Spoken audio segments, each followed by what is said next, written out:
We've got a lot of fun and games over there across the whole evening. We've got this wonderful raffles going on. I'm going to encourage you to keep buying raffle tickets because we're all going to have an opportunity to play a couple of Darting Titans. And talking of which, we're going to move straight in, everybody, to the Q&A. What I'm going to do though, in turn, well, I was warned this way. John was like, oh, it's going to be alright. Don't move around. I'm going to try not to move around. Don't move around. Ladies and gentlemen, we've got two wonderful darting legends here. I'm going to introduce them in turn. First up, a massive round of applause for the BDO 1983 champion of the world. It's Keith DELLA, everybody.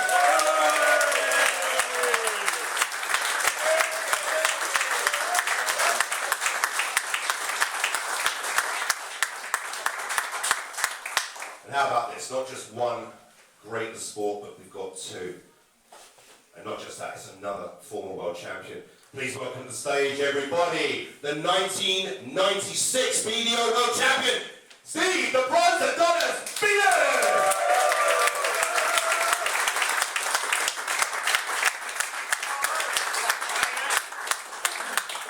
Right, gentlemen, we've got a plethora of questions from the actual members of COLDA right here. Now, I'll tell you from the offset, some of them are going to be very familiar questions, which I hope you don't mind. And I've read the questions in advance. Some of them are a bit obscene. Just so you know. Good job nobody's filming there. It's a good job that nobody's filming, quite right.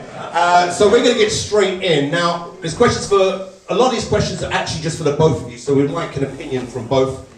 And if you can, some of them more direct. So we're going to go straight from the top. This is very random. And I'm sick of this already, I'm sure you can hear us. Okay. All right, this one. This is actually from a chap called the Blue Flame. I don't know who that is, but there we are. Big hand up, Blue Flame. You know that's who I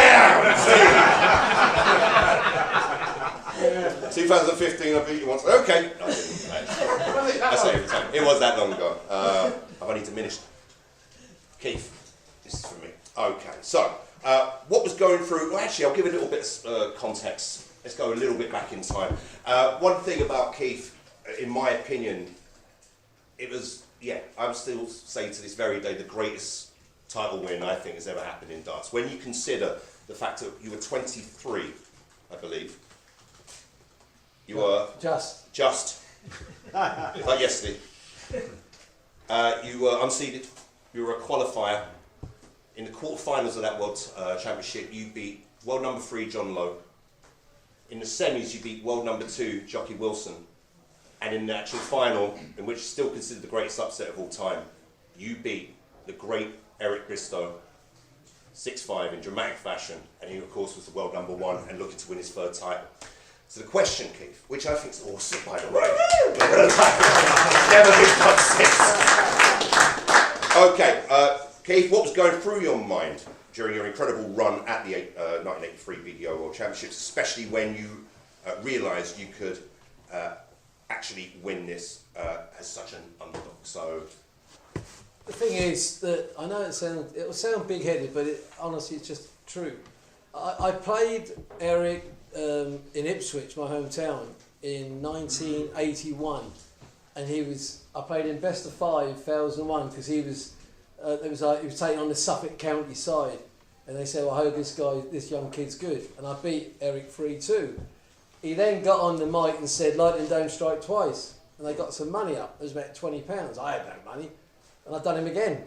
So I thought that might have been the first sign that he knew about me, but the thing is, it's like, my attitude was that I was playing for London at the time, and Steve knew what London was like. It's like, you had Bristow, you had Lazarenko, you had all good players, and they were full of it. They seriously was. But I used to go on the away coach. It was, oh, you can't read, but you can drive a tractor, because I was from Suffolk, and I got a lot of stick.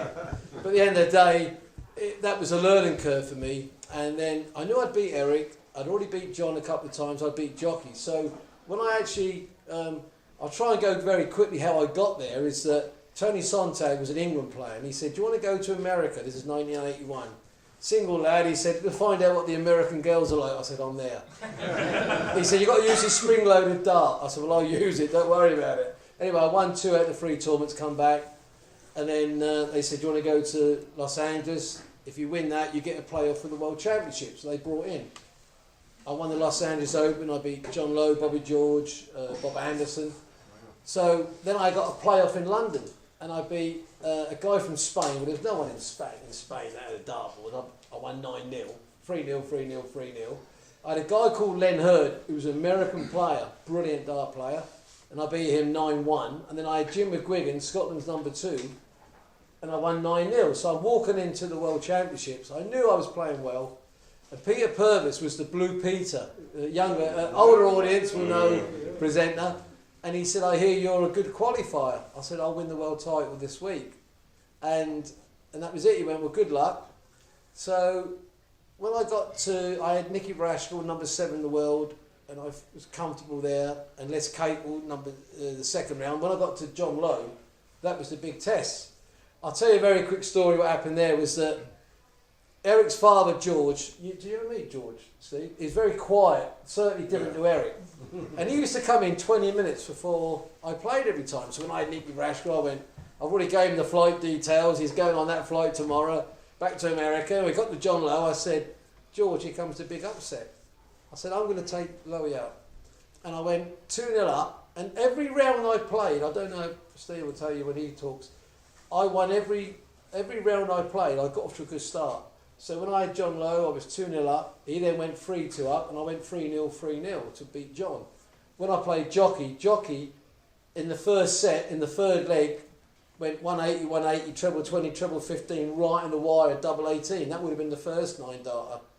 The bloody John Lowe, the bastard, got it against me next year. You know, we won £102,000. So, and he missed it. And he went out in 10, and he never got over it. And Steve would tell you, you can see the body language. I got up to a 3-1 lead, and I beat Jockey. So before I played Eric in the final, they said if Keith wins against Jockey, because Eric played Tony Brown, they want 3 sets in grandstand. So once I beat Jockey, and George used to come in every round. How'd you get on? Yeah, I beat him. I said, let's Kate live 10 minutes down the road. I'll still be doing the interview. He'll be back home. And it's only his confidence. That's all it was. And then John Lowe and Jockey. I said, I'm playing your boy in the final. Well, I never knew. Eric told me this years later.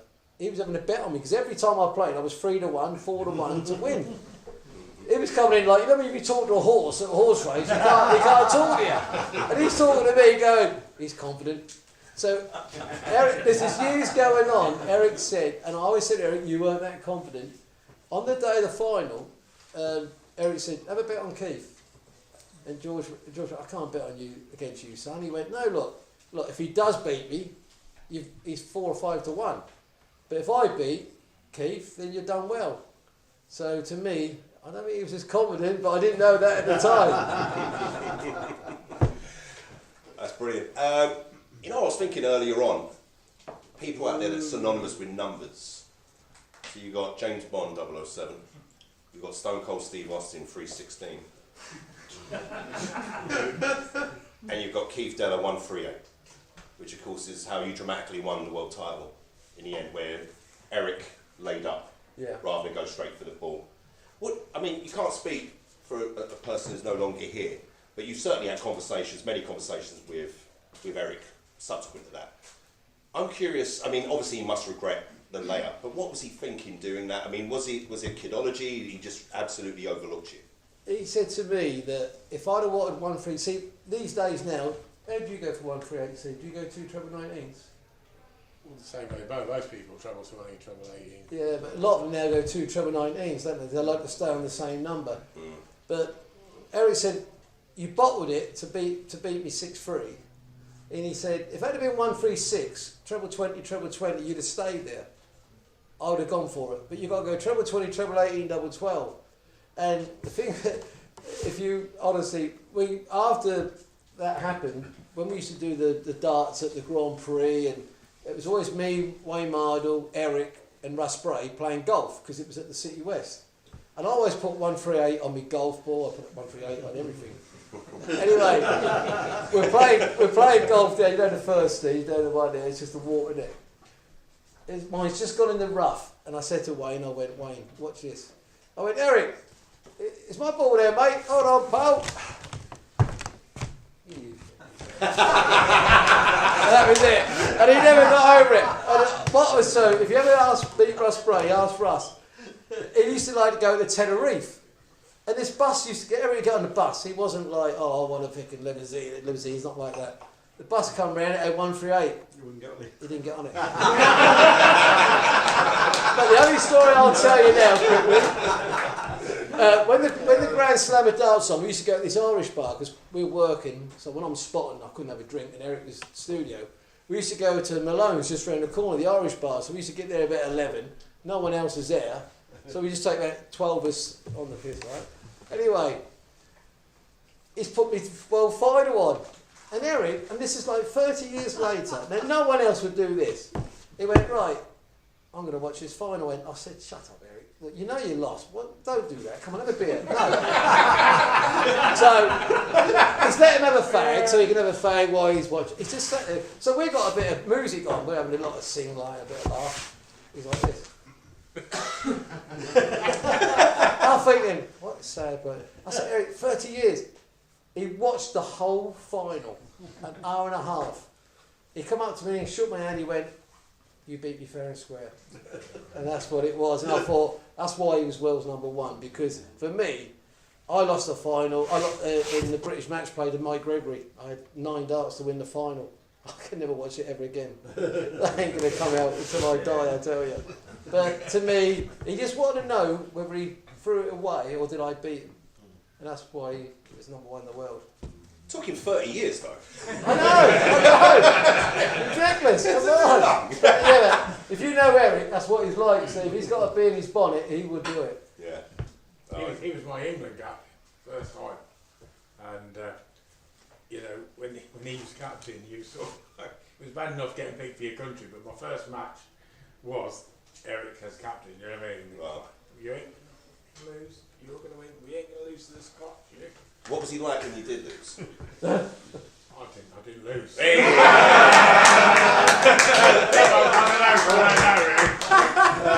But he was very good at putting you off, wasn't he? Oh, He taught you how to go before you even started. Yeah. He was very good at that. Yeah. Gamesmanship. Before you started the match, you sort of like, oh God. You know, I think there might be a question along those lines. Not about Mr. Eric himself, but here we go. Right, we're going to try and whiz through some. So Steve, this one's directed at you and it's from Sean Lutkin, who's at the back there, aren't you? Wearing a Man U top. All right. So, Sean asks you, although you're not originally from Norfolk, we claim you as one of our own. There's more. There is more. He's Man United and he's Norfolk. Oh, mate. They all are. Okay. In your opinion, who do you think is the best player, past or present, to come from the great county of Norfolk? no one. We got this funny. Well, Keith's from Suffolk, all right? So, We got this funny thing because I've moved to the other side of Norwich now. right, Obviously, with the football, Norwich and Ipswich. indeed. I mean, even Kevin Bainter said he'll drive around the city instead of go to it. Well, I didn't know all this. I've been there 12 years now, and I didn't know all this what's going on there between the two lots. But I don't know who's actually from all that way. I don't. No one that's. I mean, Peter Wright. I don't know where's he from. I don't know, Peter Wright. Oh, Peter Wright's Suffolk. No, I know, he always said he's Suffolk. It's Scotland. Yeah, Scottish apparently. To be fair, no, I can't think of anybody. I think the answer to that is Sean Lutkin, right? Yeah. There we go. You can hold that title now. That's it. You're the king of Norfolk. Okay, you said it. You said it. Okay, it's the both of you gents. This is a question from Liam. Liam here? No? Okay. Do you think the World Championship should stay in Alexandra Palace or should it move to a bigger venue? Now, we know this year it's moving into the big hall, isn't it? But could it... What do you think, Liam?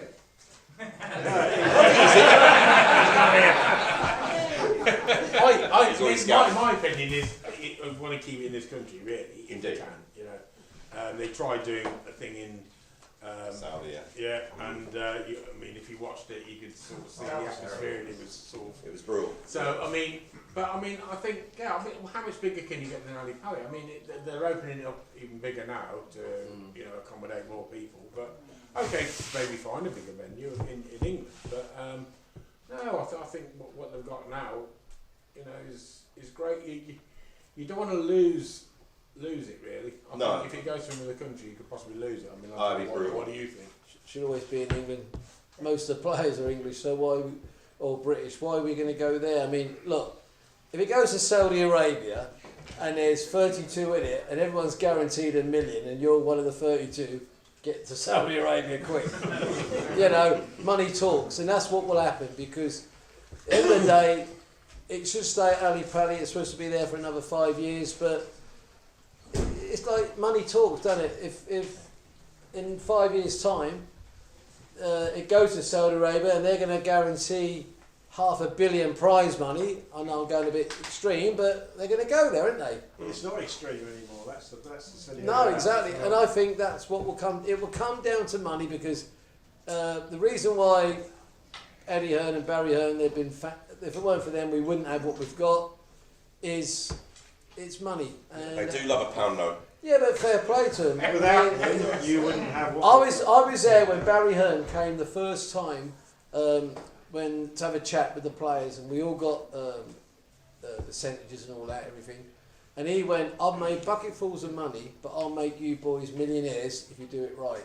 And he backed his word. So to me, what Barry's done, he's done right. There's players here now that, they're multi-millionaires. So fair play to them. So yeah, money will talk, and that will dictate at the end of the day. I feel you're right.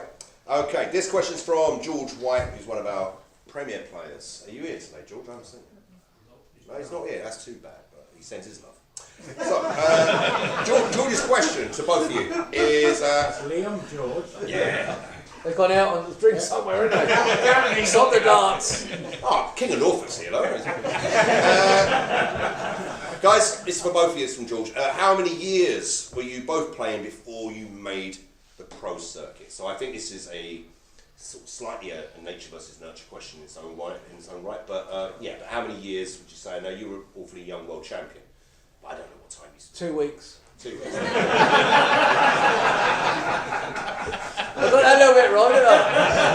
I would say for me, when I was 20, when I was playing, when I went to London and played in money matches and things like that, that was when I felt I think I could do all right, because I then went to America and won tournaments, like I said to you just now before. It all starts in your local, though, doesn't it? Yeah, I mean, I was only 15, and it was a 520s board. They called it a London or Kent board, 20. And I was only 15, and I won the Ipswich singles, and they didn't like it. And then the following year, I won the Super League singles on a proper board, and we used to have competitions locally, and I kept winning all them. So they went, "Who's this little brat?" But I'd be the same now if some youngster come in and we were playing. But it was just, I think when I went to London, play London County, and when you're playing against the proper dart players, what I call, is when it sort of thought, well, can I do it? But you just don't know. I mean, I don't know what Steve thinks, but you know you're good enough to do it. Can you do it under the real pressure is the answer. That sounds like quite a quick ascent, though, if you only started playing, around 15, you say? 15, I did. 15, and I 8 years later, you were champion of the world? 23. Yeah, but 8 years. Yeah, 8 years. Sorry, I thought you said 18. Sorry. Dart players are good at maths, but anyway. No, I think, at 15 I was only playing in the pub.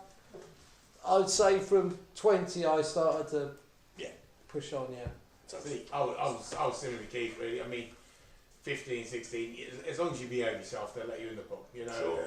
And I mean, in them days, I always say it, there was only like 3 channels on the telly. There was no way you were going to stay at home. You just wanted to get out of the house. And most people, their general way of life was to go down the pub every night. You just went. It still is for some of us. And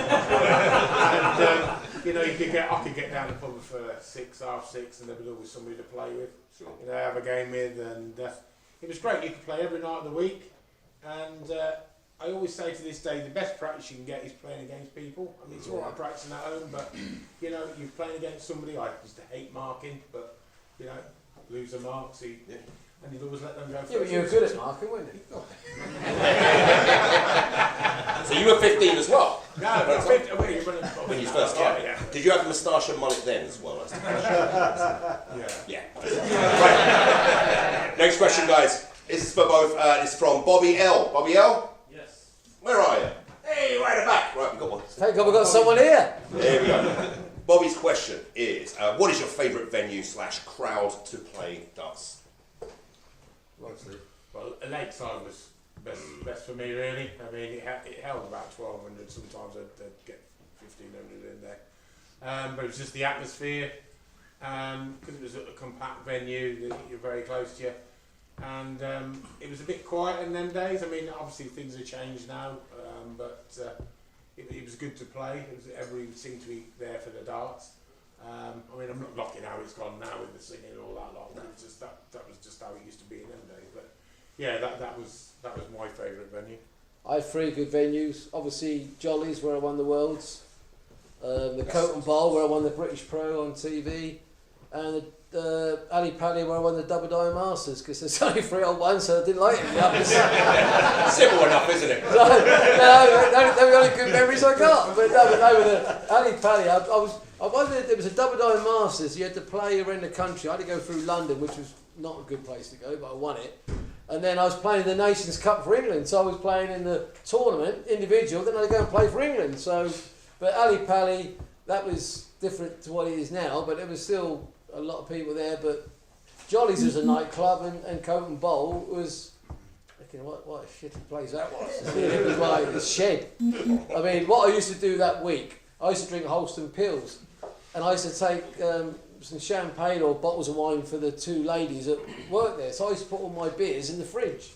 So everyone used to come along and said, we've got nowhere to take our drink. Where are you getting your drinks from? I said, none of your business, mate.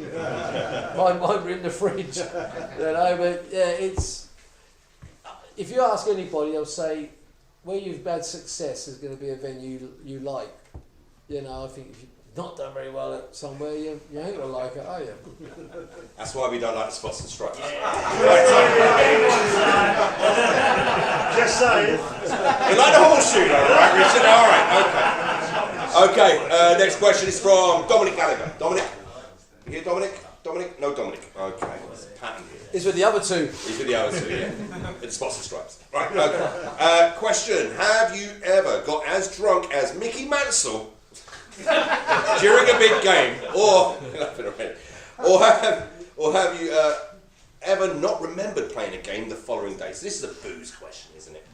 And it's synonymous with the sport, isn't it, guys? So, To me, no, I've never played a game where I can't remember it. No. you've been to the horseshoe before. I have been to the horseshoe before. What do you mean we've had many? He's always late when he left. I always remember it. But with a tournament, no, you've never had a. No. Well, it is sometimes can be very hard if it's all day long, you know. Sure. But no, I've never been that bad. Stuff. Keith? I don't remember I've been. No, not in my prime, but I played in the seniors. I've got to be honest. Russ Bray was my wingman, which I never saw once because he was busy going around meeting people all the time.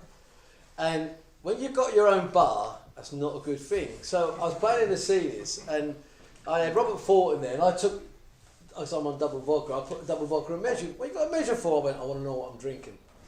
So anyway, I played the first game, and I played a guy called Mike Huntley. I was like 2-1 to beat him. I thought, yeah, all right, anyway, I beat him. So when you do the walk on, Russ Spray is with my son, they're sitting there. So when I walked on, I was spot on, I was right there. And I beat him. I Neil Duff the second time, and I thought, Jesus, a bigger crowd today, I better put a one for the road. And I put a one for the road about 6-7 times, which wasn't a good thing.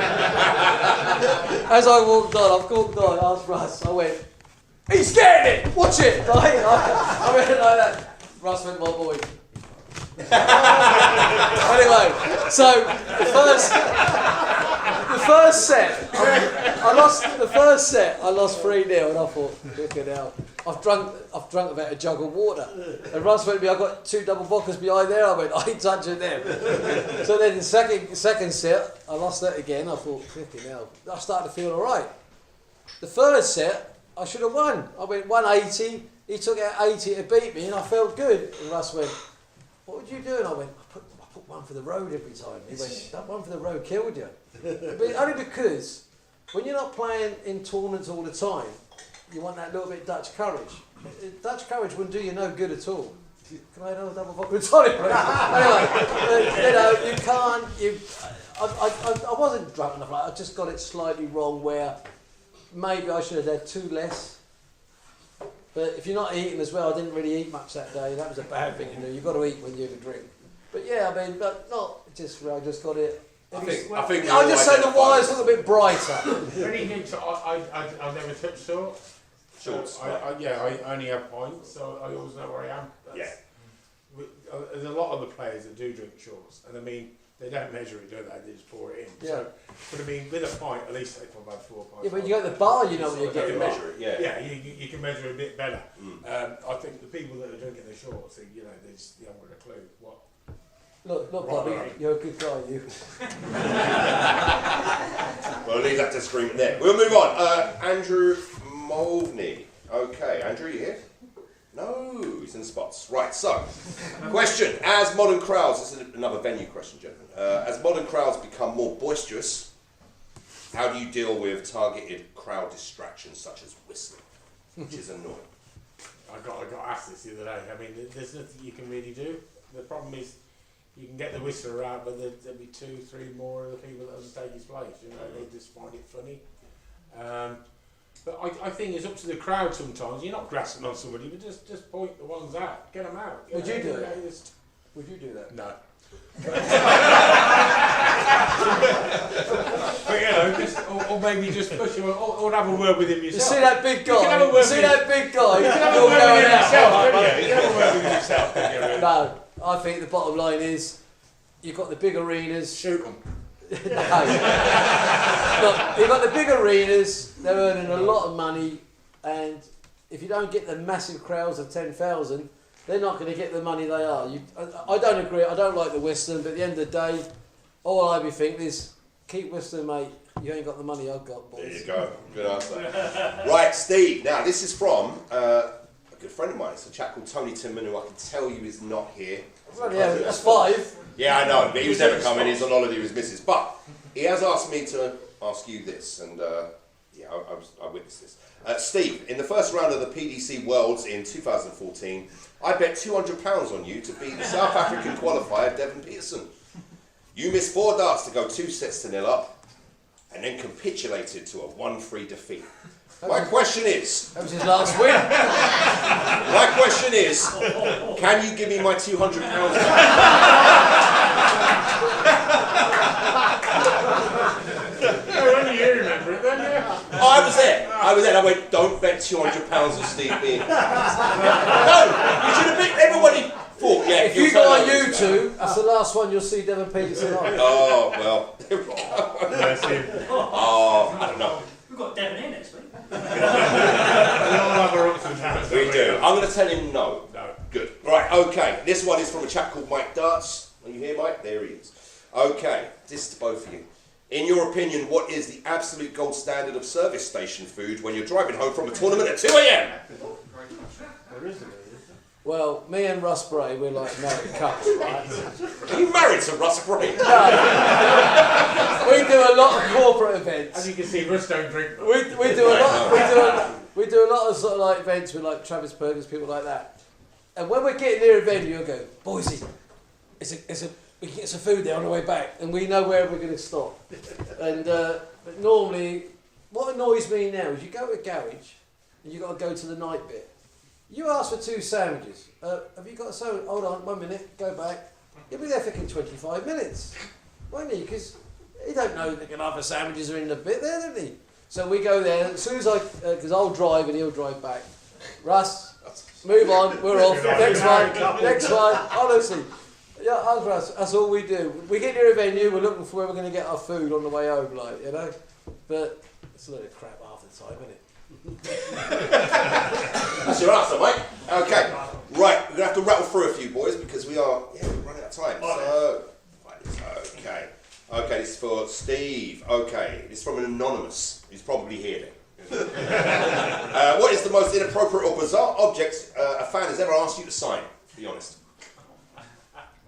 Well, it's loads of different things, isn't there? I'm not saying what they are. Right, Steve. We have signed quite a few. I was about to say, Steve, you can't say it. If I point to an area in my body... We try to avoid, yeah. Right, next one. Okay, it's from SJ, who is not here. Right, so, was the nickname the Bronze Adonis your choice or something thrust upon you? Pardon the phrase. It was Tony Green. You all remember Tony Green? Yes. Yeah. Call him that lot. Because with the embassy, it always used to start in January, so you could actually get a holiday in over Christmas. So we used to go away, and I used to get a bit of a tan, and I had obviously the hair, like you said. The mullet. Yeah, the mullet. And he put 2 and 2 together, and that was where the name come from, really, and it stuck from there, really. Hey, you backed it up. That's the most important. Right, this is Bobby L again. Okay, who is the most intimidating player you faced on and off the hockey? So this is a sort of two-part question. Who's been a bit intimidating on the hockey, and who's someone you wouldn't want to roll around on the cobbles with? Bob Anderson was my biggest nightmare. Every time I played him, he beat me. I think I beat him once, so I beat him 12 times. He was just my Jonah. Didn't really... it just didn't work well for me every time I played. I mean, I've been playing the World Championships, 2 sets up. I'm sitting on a double, he popped 160 out to nick the set, and I thought, you're kidding me, aren't you? But he was my sort of nemesis, I suppose. But apart from that, really, I was quite a nice guy, really. I got on well with everyone, but, you know, I wasn't one look for controversy, really. I just sort of play darts, and if you win, you win, and shake hands if you lose. But my shake hand wasn't like the Masons. I just worked it out tonight. It's not the same shake. Yeah, I'm looking at you. And Steve, other than Devon Peterson on that fateful day in 2014. I didn't really bother about anybody I played. I used to hate playing the slow players like Dennis Priestley and people like that, because obviously I was fast. But no, I didn't really bother about too many. Professional. There we go. Okay. All right. This is from Mike Darts. What from the good old days do you think is missing from today's game, and is there anything you would reintroduce? I think what's missing is about £992,000, to be honest. Because I got 8,000 when I won the Wells. I'd say there's a lot missing there, isn't there, right? But do you know what? The thing is, Michael Van Gogh would come up to me, obviously. I like Michael, but he's a bit of a dick sometimes. And he come up to me and he goes, I'm not very good at, sorry about the Dutch accent, he goes, Keith, he says, I would have beat you if I had played you when you was world champion. I said, Michael, you weren't born. I said, you can't beat me. Anyway, I said, how many world titles have you got? He goes, none. I said, well, I've got 1. So the next year I worked with Sky. He loses in the final, so I've got to go in the back room because I've got to go there for an hour to mingle and then just want to get home, really, guys. He's lost. And he just caught me in the eye and I went... Right.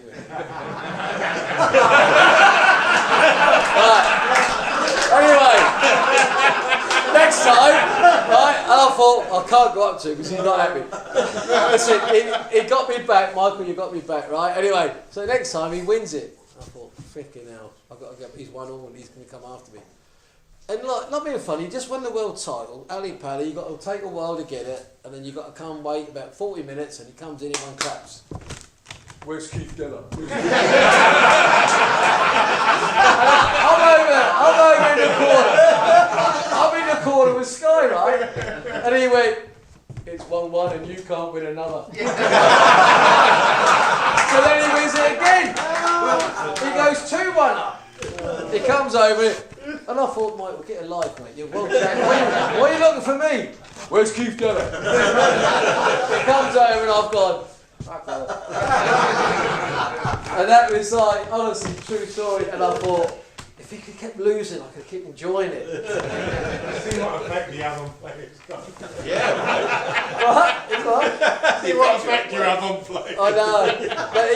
But he won the war, so I can't argue. right, Steve. This one's from Stephen Grandison. You hear Stephen? Hey, there he is. Handsome lad over there. Right, so Steve asks, I've always been an admirer of your throws, Steve. Is it just, it's very silky smooth. Is it something that you've worked on over the years, or was it just naturally so? Is it something you developed or opposed to? No, it's just something I've always had from the beginning, and I always keep saying to everybody that's coming through the darts that if you've got something, don't change it. You know, if it's going well for you and one day it doesn't go so well, it's not your throw, it's just you in the head. You know, it's a very mental game, darts, and that's where everybody goes wrong. So that's probably why I've carried on for so long, because I haven't changed a lot of it. You know, I find throwing quicker easier for me. I mean, some people like playing slow, but I'm a rhythm player, so where the first one goes, the other two tend to follow, and I've just sort of stuck with it all my life, really. It's a horrible answer, really, because that means there's nothing we can do. It's God. If I had Steve's throw, I'd have 5 years at the darts. Have you changed Unbelievable your throw. Unbelievable. weights, the weight of the dart? No, maybe a gram or two. I'm 22 now. You're not. No, grams. And Don't go into it. it might. I think it's always been around 21, 22, so it's never really changed. But I mean, the biggest one I could never believe was like Stephen Bunting go from 12 to 18. I mean, that's huge. And yet he's played even better doing that. You know, But most players tend to just stick round with the same weight. Most of them. Have you always stuck with the same? I'm normally like 19 grams, and if you want to buy my darts, we've got Mel and Darren here. I'm going to miss a trick, am I? Respond to me, come on. But, no, I mean, I think I was 20 when I won the Worlds, but I had a fraction longer point, but for some reason I'm smaller point. But What's the heaviest dart for the top pros? it'd be so, wouldn't it? Searle's about 32, isn't he? 32 grams. Honestly, You unbelievable. can throw up to 50. Yeah. 50? Up to 50, that's legal. I mean, 50 is about that, isn't it? I think that's illegal that you can throw it. When they hit the board, you All right, guys, there's a couple of very, very quick ones. This is a question, it's a variation of the same question from John McElroy, who I know is here. Sue's, it's a variation of that. And Leighton Jones. Leighton, are you here? Yeah. Good man, there he is. Right, so, to you both, do you have any specific warm-up routines prior to matches? Cheers, No, not really. I'll probably generally have an hour before I play in that lot, but I'm not superstitious neither. I haven't got to wear the same sock pants or anything like that. So, no, generally, if I've had half an hour, if I'm not ready, then that's it. That's it. In my prime, when my wife was there, it was a pretty good warm-up, you know. Keith, you have no idea how many shagging questions I got written. And you've got to Listen. Well, that's got through the rest of She always said to me, don't peak too early. I went, no, I've got to play dance club.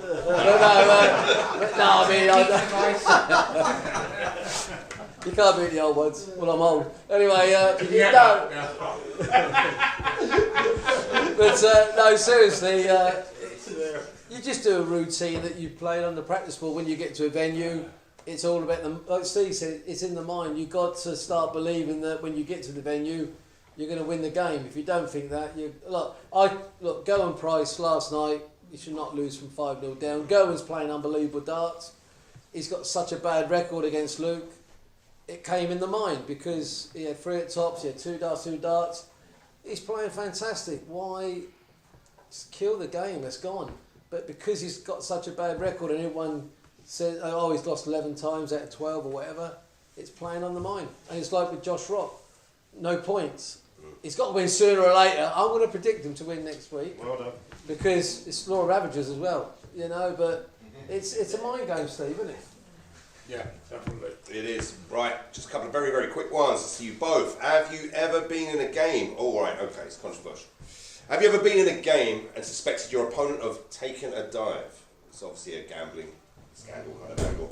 And more importantly, have you ever been approached? No, me personally, I haven't. But I wouldn't say people, doing that sort of thing. But you get people that try to put you off, obviously, when you're playing. Slow, take the darts out slowly. Yeah, take the darts out slowly. But gamesmen, you know what I mean? Not gamesmanship, but no, I haven't been approached. Have you been approached? No.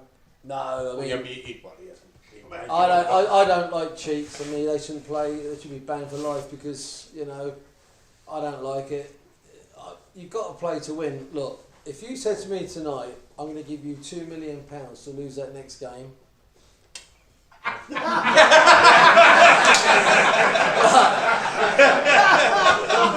I might just say to money, but no, listen, it's got what they don't understand is when they bet. Like, you've got two people that are not well known, all of a sudden there's £50,000 gone on this game. But hold on here, what's going on here? It's so obvious. I mean, when you watch the players that have been banned, whether Jack, what's his name? Prisha from India. He freaking couldn't. He virtually went off the freaking board going for a double. I mean, for God's sake, the problem you got to do, if you're going to fix it, so I was playing Steve and I thought, right, we can make about 20 grand here. You've got to go for a double. If you go really close, you could go in. Yeah. All of a sudden, they can't even get near the freaking double. So it's so obvious because they're playing too safe. Yeah, Steve, you could go right on the wire, and all of a sudden you pulled it in, didn't you? I mean, I think, why can't you bet on yourself to play? Yeah, I don't see. I mean, that's the only betting I think. Well, that works. Yeah.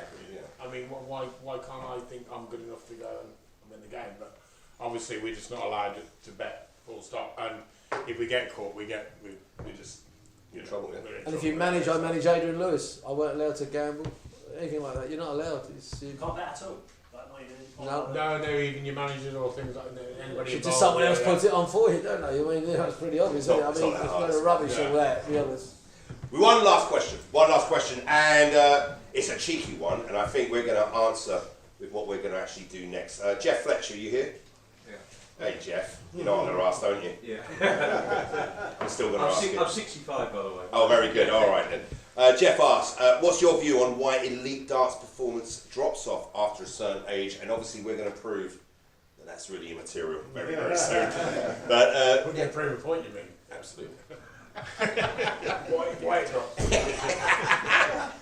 Well, it's obviously the age, isn't it, really? I mean, I try to keep generally fit to keep playing the game, because if I didn't, obviously I wouldn't be able to compete for so long. But yeah, obviously we find things tiring now, as the day goes on.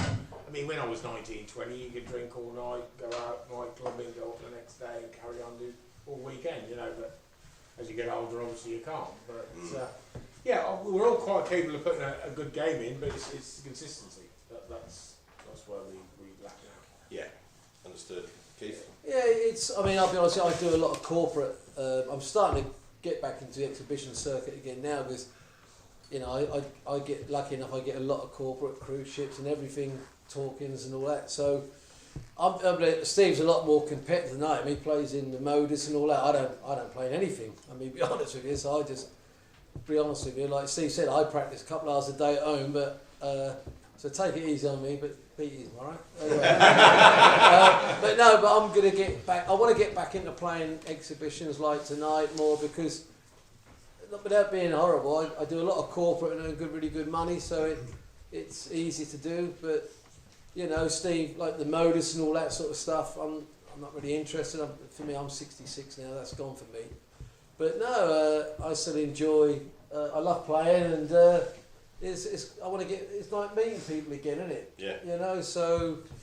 But no, I'm looking forward to it again, and I'm going to play a lot more this year. And that's going to start very, very soon. Everybody, big round of applause for Keith DELLA and Excellent. Gentlemen. Okay, now, committee of COLDA, correct me if I'm wrong, are we going to have the